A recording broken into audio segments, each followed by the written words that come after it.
ಉತ್ತಂಗಕ್ಕೆ ಏರಿಸಿದವರು ಪರಮ ಪೂಜ್ಯ ಲಿಂಗೈಕ್ಯ ಸಂಗನಬಸವ ಶಿವಯೋಗಿಗಳು. ಆ ಸಂಗನಬಸವ ಶಿವಯೋಗಿಗಳು ತಿರುಗಾಡಿರುವಂತ ಪಾದ ಸ್ಪರ್ಶವನ್ನು ಮಾಡಿರುವಂತ ಭೂಮಿ ಅದು ಯಾವ್ದಾರಿದ್ರೆ ಅದು ನಮ್ಮ ತಾಂಬ, ಇಂಡಿ, ವಿಜಯಪುರ.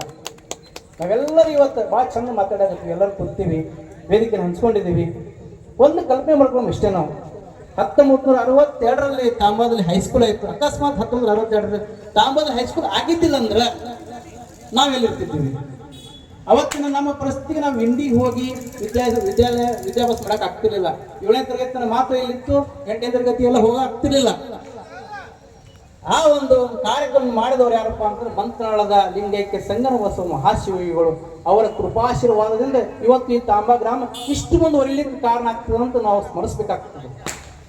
ಅವತ್ತು 1962ರಾಗ ಒಬ್ರು ಹೇಳಿದ್ರೆ ಇವತ್ತು 1962ರಾಗ ತಾಂಬಾದಲ್ಲಿ ಶಿವಯೋಗಿಗಳು ಪ್ರವಚನ ಮಾಡೋದ್ರ ಮುಖಾಂತರ ಒಂದು ತಿಂಗಳಿಗೆ, ಇದು ಒಂದು ವಾರಕ್ಕೆ, ಅವತ್ತು 1962ರಾಗ ಒಂದು ವಾರಕ್ಕೆ 1 ಲಕ್ಷ ರೂಪಾಯಿ ಕೊಡಿಸಿದ್ರಂತ. ಶರ್ಮನ್ರಿಗೆ ಗೊತ್ತಿರಬೇಕು.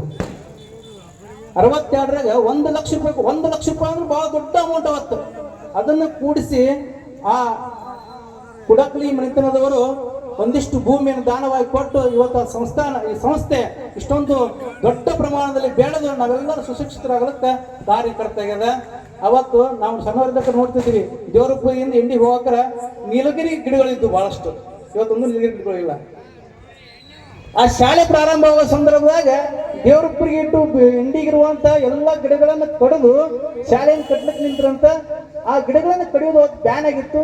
ಗಿಡಗಳನ್ನ ಅರೆಸ್ಟ್ ಮಾಡಕ್ ಬಂದಂತ ಆ ಪೊಲೀಸರು ಕೈ ಸಿಗಲಾರ್ದೆ 2-3 ದಿನ ಕಬ್ಬಿನಲ್ಲಿ ಬಚ್ಚಿಟ್ಕೊಂಡಿರುತ್ತೆ. ಯಾರಂದ್ರೆ ಸಂಗನಬಸವೇಶ್ವರ ಸಂಸ್ಥೆಯನ್ನ ಕಟ್ಲಿಕ್ಕೆ ಶ್ರಮಿಸಿದಂಥವ್ರು. ಅಷ್ಟೆಲ್ಲ ತ್ಯಾಗವನ್ನು ಮಾಡಿ ಇವತ್ತು ಸಂಸ್ಥೆಯನ್ನು ಕಟ್ಟಿ ಇವತ್ತು ನಾವೆಲ್ಲ ಬೆಳಕಿನ ನಾಡಿಯಲ್ಲಿದ್ದೀವಿ. ಇದಕ್ಕೆ ಕಾರ್ಯಕರ್ತ ಸಂಗನಬಸವ ಮಹಾಶಿವಗಳನ್ನು ಅವರನ್ನು ನಾವೇ ನೆನೆಸ್ಬೇಕಾಗ್ತದೆ. ಅದ್ರ ಜೊತೆ ಇನ್ನೂ ಸಾಕಷ್ಟು ಜನ ಅದರ